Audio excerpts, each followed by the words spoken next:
गृहामध्ये ठेवण्यात आलं होतं। मात्र बुधवारी रात्री त्याला दुसऱ्या ठिकाणी हलवण्यात आलं।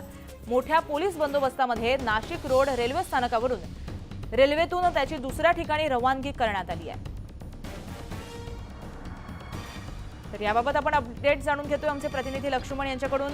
लक्ष्मण, अबू सालेम याला एका ठिकाणावरून म्हणजे एका कारागृहातून दुसऱ्या कारागृहामध्ये हलवण्यात आलंय, काय अपडेट?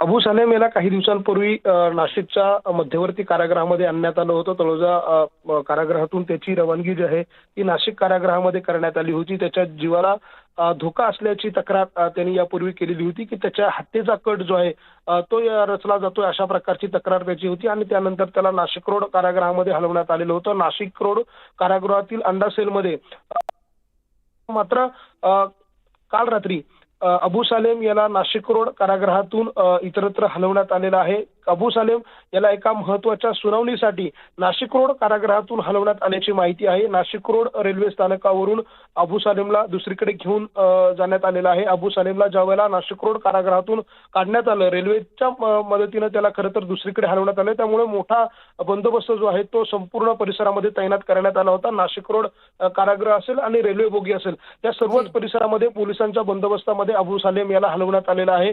ज्या बोगीमधनं अबू सालेमला नेण्यात आलं त्या बोगीची देखील तपासणी पोलिसांकडून करण्यात आली। तब्बल अर्धा तास त्या बोगीची तपासणी करण्यात आल्यानंतर दोन्ही बाजूच्या बॅरेक मधून त्याला बाहेर काढण्यात आतमध्ये नेऊन दोन्ही बाजूचे बॅरेक रिकामे करून त्याला ज्या बोगीतून नेण्यात आलं त्या बोगीतून मोठ्या प्रमाणात सुरक्षा तैनात करून त्याला हलवण्यात आलेलं आहे। मात्र त्याला जी अपडेट आहे ती घेत राहणार आहोत आणि पुढील भूमिकेकडे लक्ष असेल। तत्पूर्वी धन्यवाद तुम्ही दिलेल्या माहितीसाठी।